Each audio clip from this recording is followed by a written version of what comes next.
Welcome to Infinitely Irrational, where we discuss the real, eccentric, and complex history of mathematics. Brought to you by Mathematical Expressions. I'm your host, Natalie, the resident math nerd. And I'm Kay, your researcher of weird things. In this episode, we'll answer the following questions. Does hair really have a life of its own? How can you get a girl in 10 or 2 days? What do either of these have to do with math? Let's find out. I am so excited that we get to talk about this mathematician for a host of reasons. Are you as excited as I am? I'm super excited. Hooray! So I am here for this entire group of episodes about Girolamo Cardano. I am very excited. He's an Italian mathematician during the Renaissance who, among other things, was the first European to systematically use negative numbers. He actually even acknowledges the existence of imaginary numbers. Ooh. Fancy. And he published a solution for cubic and quartic equations, as well as introduced binomial coefficients and the binomial theorem to Europe. That's great. I have no idea what you just said. Math. But on the bright side, I do know that he helped to solve part of the unfinished game for Fermat and Pascal, which is awesome. Yes, he was the one who realized that you actually had to calculate not how many rounds a player already won, but how many rounds they must still win, which is, of course, the whole crux of the entire One of the most game. confusing things. Yeah. You can check out the website or listen to that Fermat episode if you have forgotten what it is. But also, he invented, among other things, the Cardano suspension joint and drive shaft, or it's just the Cardano shaft. Yes, and these are, what's really cool about this is these are still widely used today. So this is a Renaissance mathematician who's not just kind of stood on the shoulders of giants and kind of been a giant for other people, but his stuff is still currently in production. And you know what? That when I found out that the Cardano shaft was something that he did, and I ran and I told my husband, actually we were both sitting on the couch, there was no running involved. But I told him, I said, guess like what? The danger you've added in though. You should have said you also had scissors or something. How dangerous. But so after I told him that, he got really interested. So he is also really excited about these episodes too. Not to be cliche, my husband also had the same reaction. He was like, Are oh you my serious? gosh, it's this person? I had no idea this was related. And then he spoke a bunch of, car speak to me that I didn't understand. Yeah, I was like, I'm not here for that. Don't even bother going down that road. Don't talk about cars. That's a or different math. podcast. Got it. Yeah, exactly. We'll explore that in the future. Anyway, the reason I'm super excited and the reason, we're kind of ramped up today is we've been wanting to do Cardano for a really long time. We discovered him while we were doing kind of Fermat and Pascal. And the reason we're excited is because he lived a life full of gambling, danger, intrigue. You know I'm here for this. Divination. Most exciting for me, though, personally as a researcher, is that we don't just have to rely on other sources. Cardano himself wrote a sensational tell-all autobiography with excruciating detail. Including clothes. You know how I love clothes. And food. And food, yes. Clothes and food. My favorite thing. Correct. And that book is entitled The Book of My Life. I already said I'm here for this. I just need to reiterate how here for this I am. If I write my autobiography, which is probably coming soon. Look for it in bookstores. That's what I am going to call my autobiography. The book of my life. That's plagiarism. Please read it just like that. I'm not going to say it that way, but also plagiarism. You can't just lift his title. The book of my life? How many times do people have the same title on their books? I know. I'm not plagiarizing the book. Someone has it copyrighted out there. But anyway, to give you a quick flavor of this man, because listeners, for us, he's like an old friend at this point. We know him so deeply. But to give you a flavor of what Cardano was like, not only was his life it was filled with crazy events, but he himself was really over the top. So this is what he says about his autobiography. My autobiography, however, is without any artifice, nor is it intended to instruct anyone. No instruction. No instruction. But being merely a story recounts my life, not tumultuous events. Which is ridiculous because his entire life is tumultuous events. Absolutely. But, you know, I appreciate this nice attempt at misdirection and or modesty. Now, I think what he's trying to poke at is other biographers. All this dude does is poke at other people. So I think he was trying to say everyone else writes their autobiographies and they're only about the most important things that happened to them. That's not what my autobiography is. It's a total recounting of every moment that I lived. And it really is. Not just tumultuous events. Correct. Including them, but not limited to. Okay, so tell us some of the chapter titles. Yeah, I think it's really important. I would never summarize a book by starting with the table of contents, except for the book of my life. So here are some of the greatest chapter titles I've ever heard. Certain traits of my parents. I love that. I'm gonna talk some shade about my parents. Correct. Also, check this one out. A meditation on the perpetuation of my name. Well, everyone has enough about their name to fill an entire chapter, right? I know I do, and I'm not even lying. I discuss my name all the time. My name and my work email address, because of it, is so intense. Because first of all, it has an H in it, then I hyphenated, then my work email made me put in my middle initial. H pushes it over the top. It's just really. ridiculous. Also, so do you. You hate how your name is spelled. It's true. But, you know, we didn't have any choice in it, so we can't really be blamed. Which is what... He can be blamed. Oh my God, why is he the worst? Because there's someone outside delivering a package. And I knew it too, so I was trying to slow down and wait. We'll just wait for this to pass. Good boy. You did it. Thank you for protecting us, sir. Thank you. He's like, no problem. So let's see. The next one is customs, vices, and errors. Concerning my enemies and rivals. That's a good followed one. by calumny, defamations, and treachery of my unjust accusers. We're getting into fantasy book here at this point. But on the bright side, he also has a chapter on those things in which I take pleasure. And then, unfortunately, right back into the disasters of my sons. Followed by perils, accidents, and manifold, diverse, and persistent treacheries. I'm sensing a theme here. Mm-hmm. Yeah. You know, all of those would be in my book, too. I like that he has to have treachery and then later on persistent treacheries, because there's a difference. They're really, well, because, you know, there are problems and then there are ongoing problems. It's true. Yeah. It's true. So, but again, on the bright side, he has a chapter on honors. Unfortunately, it's followed swiftly by a chapter on dishonors. But on the bright side again, the avenging of my son. This guy's the best. I would avenge someone, too. You're dying to avenge someone. Yeah, I don't have anyone to avenge. Like, I have to like them a lot first. And then someone has to do something to them that is worthy of them being avenged. True. This sounds a little superhero-y, which is great because later on we'll find out he dips into this. So his next chapter, which I mean, it just sounds great. Things absolutely supernatural. Absolutely. No question about it. Supernatural for sure. Followed by, and this is the epilogue, which I think is a great way to end anyone's autobiography or book. Any book. This guy, I want to have this much confidence. I love it. Right? In fact, listeners, several times throughout these episodes, I think we're just going to have to read straight up quotes out of this book for you because there is no other way to phrase it. Good. Right. Also, I don't know how to interpret it other than how he said it. If Cardano had some sort of social media, a Twitter account or something, it would be the most looked at, listened to, you know, podcast, everything. I would be there for that. Yeah, it would be viral every moment of every day.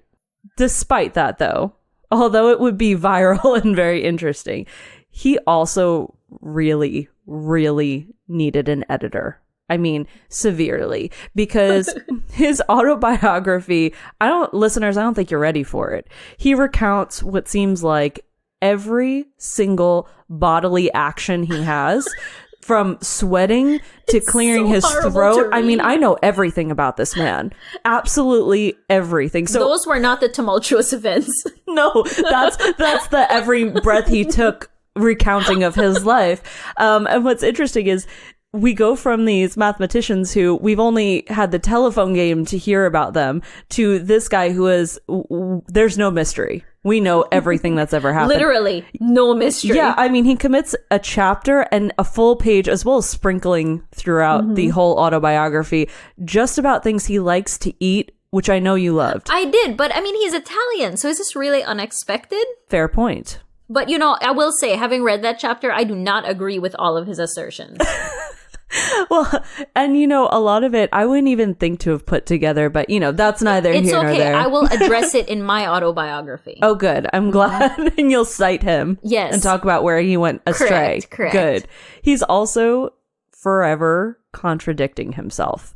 So he'll say, for example, he's gifted with foresight, so he can tell the future, right? But then in the very next sentence, he'll be like, yeah, I didn't see that coming. Or he'll say he's terrible with people. But then he'll turn around and say, no. I am so patient and generous. Oh, yeah. Brimming with love for the human race.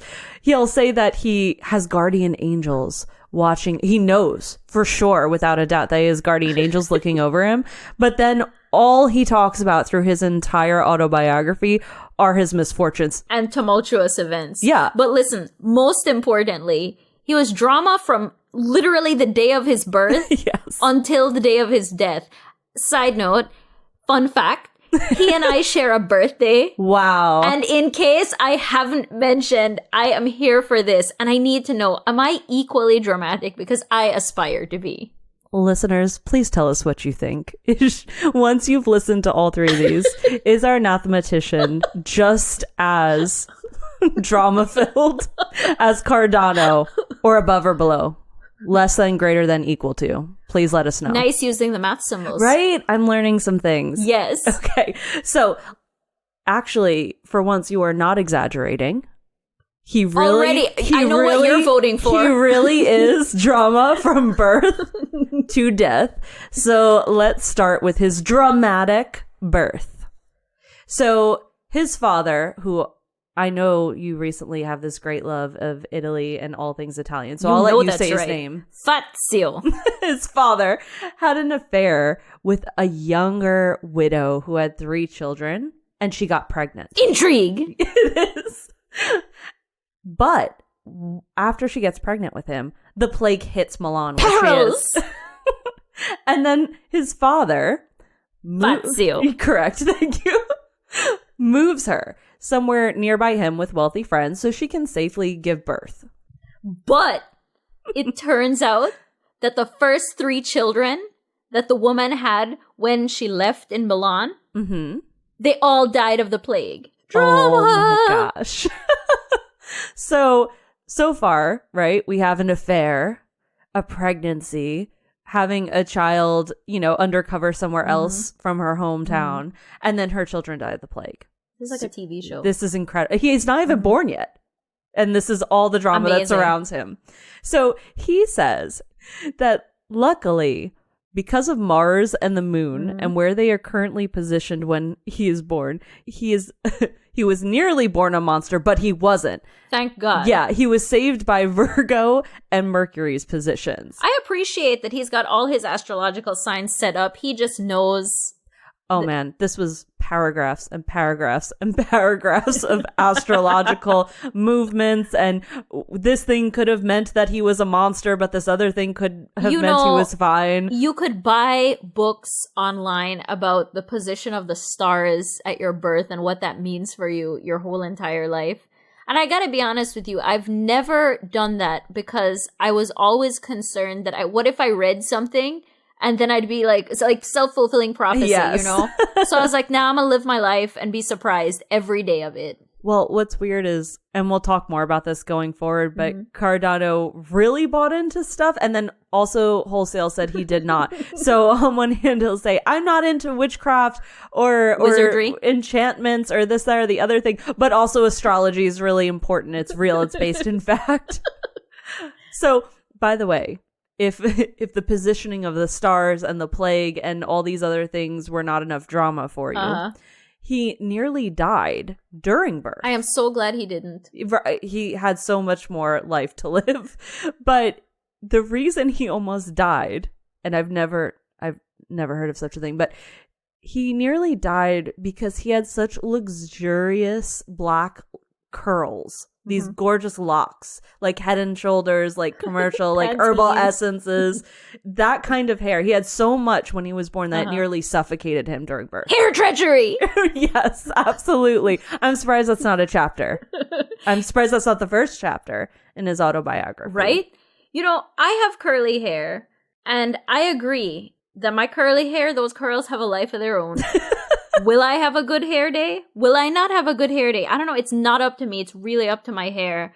And you know, sometimes it most definitely is treacherous. So it's kind of like Little Shop of Horrors, but it's like Little Salon of Horrors. Where it comes out, it's like, feed me. That's the same thing about your hair and his hair. So clearly you are linked together in destiny. Anyway, so he's nearly strangled to death or suffocated, one of these things, by his luxurious hair. Sure.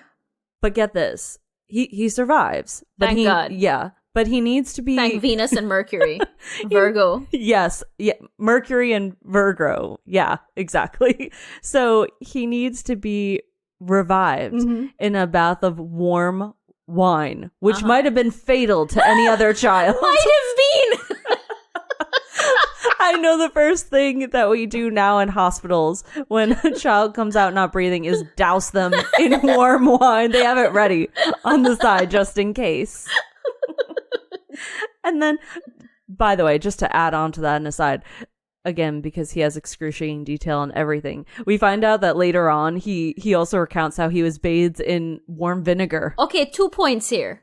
So, you know, wine when it turns essentially is vinegar. So was it the same bottle? It just got left out. Right. For a really long time. Yeah, so it's like, okay, this and then that other thing. But secondly, I know Andersen fairy tales always says like baths of milk and honey or whatever it is. But what is it with this guy and bathing in various liquids?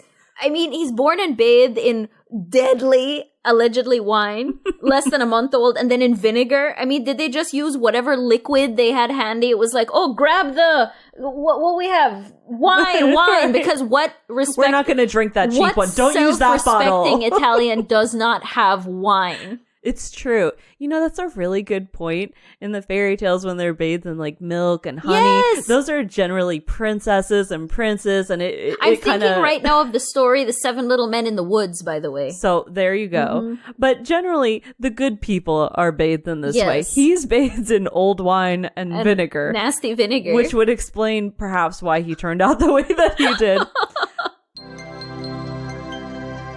A new baby is usually a cause for celebration, but there's so much uncertainty.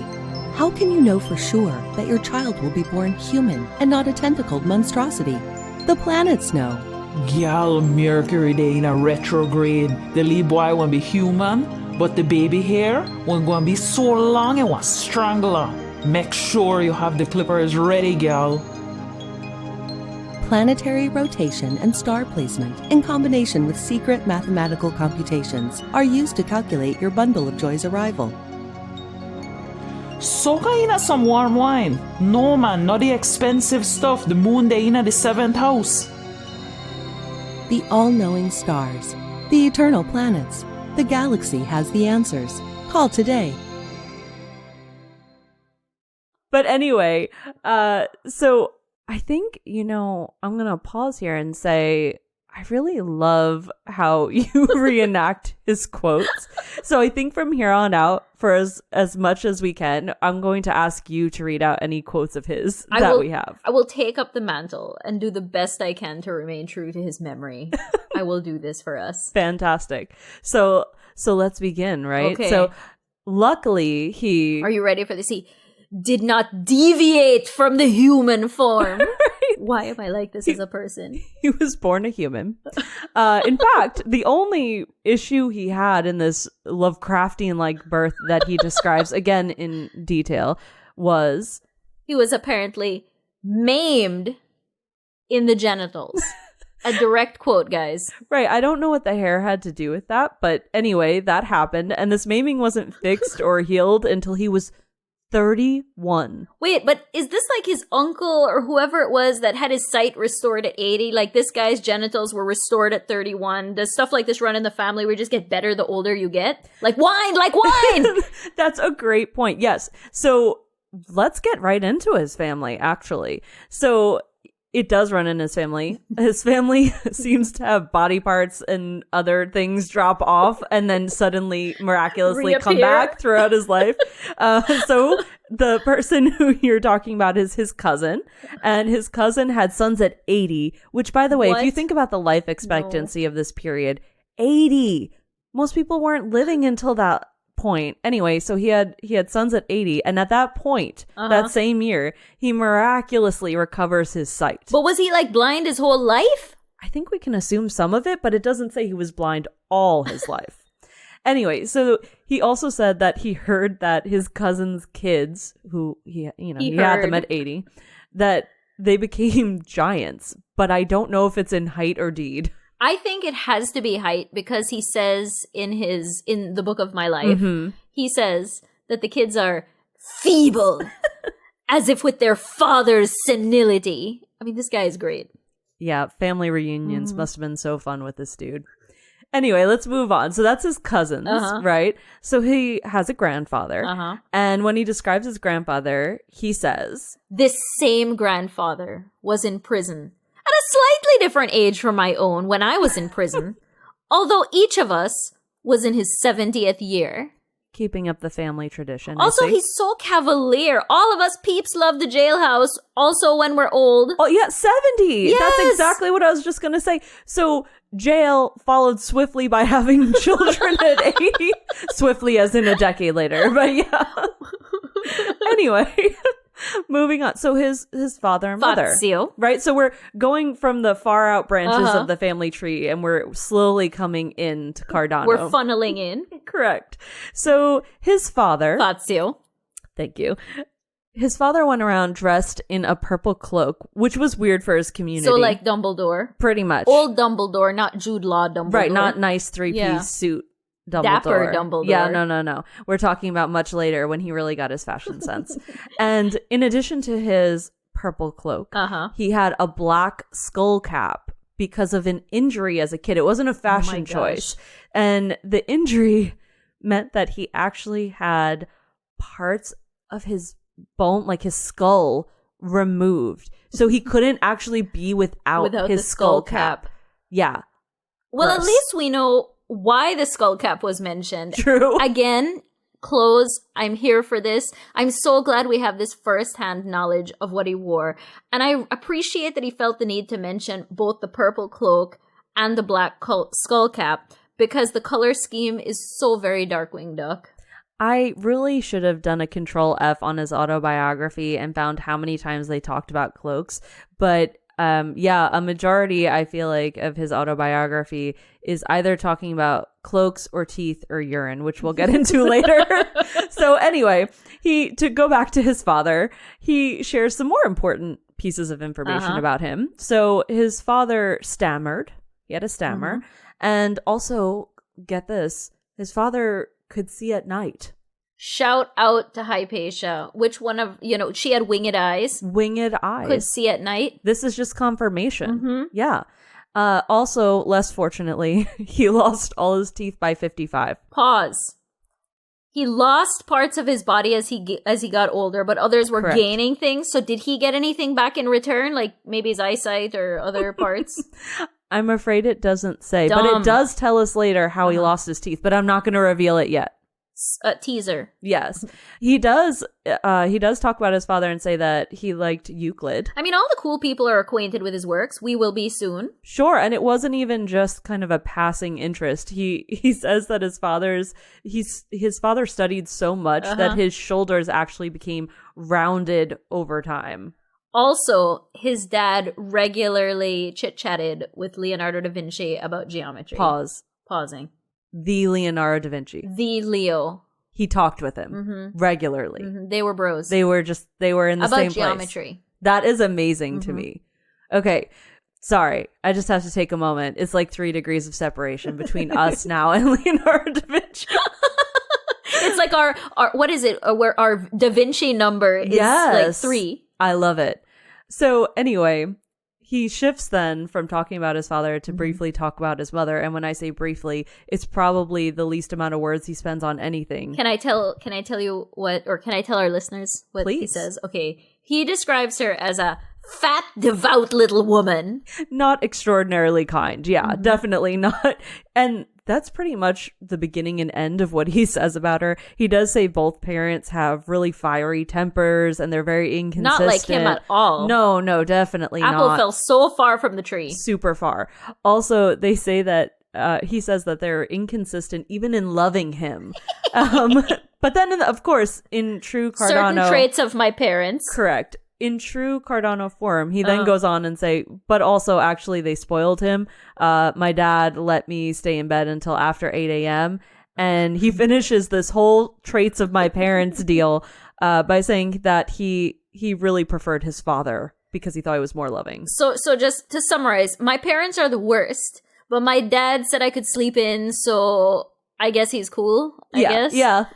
Why does this remind me? This just feels like something Kylo Ren would say, or maybe emo Kylo Ren. I don't know, because in my head they're the same. Great. Now I have that in my head, and that's all I'm going to hear when you're reading the quotes out. Tune in for a new episode of Cardano's Family Circus Thursday night. Meet a man who had children at 80 and his sons who were legally classified as giants. See the short, devout little woman and her husband who survived a traumatic childhood head injury, only to discover he could see at night. Join us Thursday for another exciting episode. Okay, so to zoom in a little further on Cardano, let's move on to his wife. Okay, so you want me to say her name? Please. I'm going to say it. Please. Here it comes. He married a woman named Lucia Bandarini of Sacco. That was lovely. I don't know if it's right, but it sounded good. Well, I asked, so in preparation for this episode, as you know, I'm learning Italian, but I wanted to make sure I pronounced these people's names correctly. So I asked my friend, who is a native Italian, and she said that it was correct. Wow, look at you fact-checking. I'm so proud of you right Yay, now. I've learned so much from you. Okay, let's talk about, because of course it's not normal how he meets his wife, right? Nothing in his life is normal. Tumultuous. So before he meets his wife, he has this prophetic dream where he sees this gorgeous girl and he just wants to be with her. And anyway, like the dream ends really badly, but regardless, the next day he actually sees her from the street. I guess he was looking in her window or something. I don't know. Not creepy at all. Not creepy. To add to the not creepiness, his first thought is, okay, how can I be with her? Maybe I can try and seduce her. Or another option is I could abduct her. Perfectly reasonable options. Perfectly reasonable. But he says, you know, these probably aren't the best options because her dad is in the militia.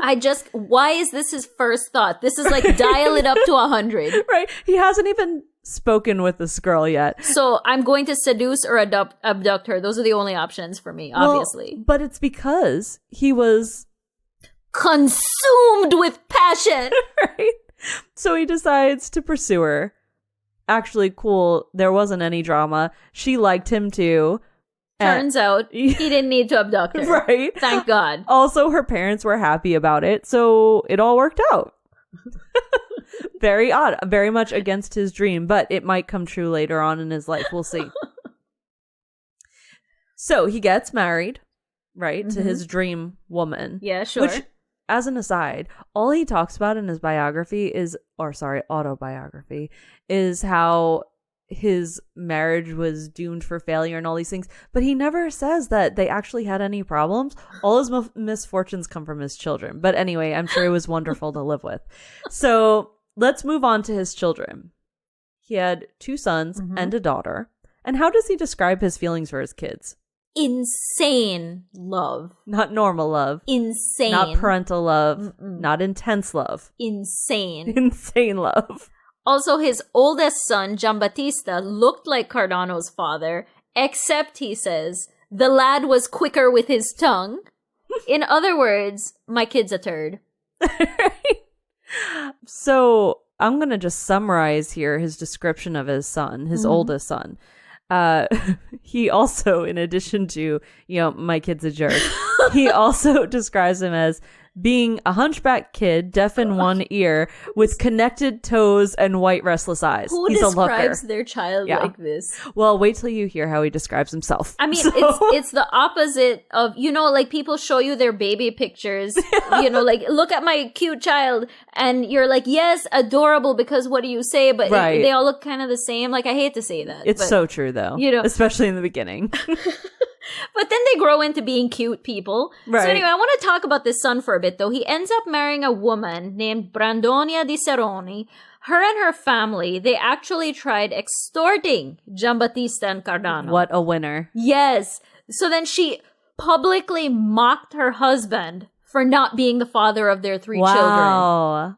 And so then, wait. I'm just going to drop a bomb. You know how I like saying these sentences and I finish it and you're like, ah! Like that was the end of it? Okay. Dude, he poisoned her and then confessed. So he couldn't even keep it to himself. He's like, yeah, no, she deserved it. I definitely did poison that woman. I couldn't stand her. She was the worst. She really was the worst, though. And by the way, listeners, I'm sure you're thinking, well, this is from his autobiography, so I'm sure this guy is, twisting things. But no, other sources confirm this woman was as horrible as he suggests that she was. I mean, we did not only use his autobiography as a source. Correct. We made sure to confirm some of these things that seemed a little outlandish. Because, seriously, some of the stuff this guy said, there's beyond no way. belief. Beyond belief. Anyway. I could scarcely believe it. True.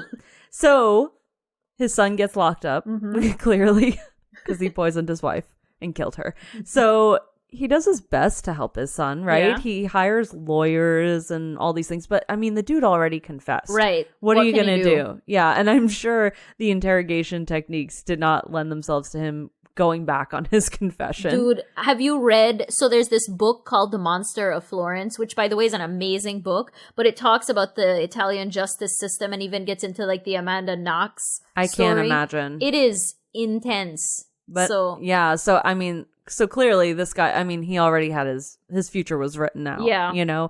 So the judge, he tries to give them an out. He says, okay, look, Cardano, you can go to her family and try and make amends, see like what kind of restitution kind of that you can make to them. And then if you can figure that out, then we can let him go. But unfortunately, her family wasn't, they were not amenable to that after their daughter got poisoned. Plus, they were trying to extort him from the beginning. Right, yeah. They were in on it. So they ask for a number they know he can't possibly ever pay. And so what happened then to his son? His son was tortured. They cut off his left hand. And finally, he was beheaded. Did they really need to cut his hand off before they beheaded him? I mean, there was no cause for that.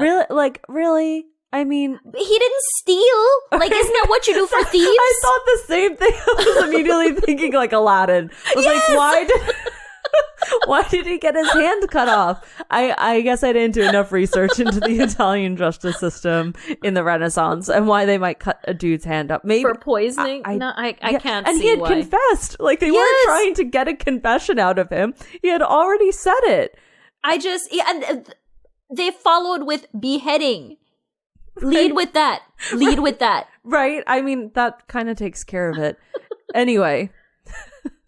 So sadly, this incident scars Cardano, and it doesn't just emotionally scar him, but he loses his post because of it because, you know, now because he's you've got this drama in your family. Exactly. You've got a son who poisoned his wife. This is a big deal. And so at this point, like, he can't even go out in society. So they have to move away, which we've talked about how much of a big deal it is to have to move away from a place.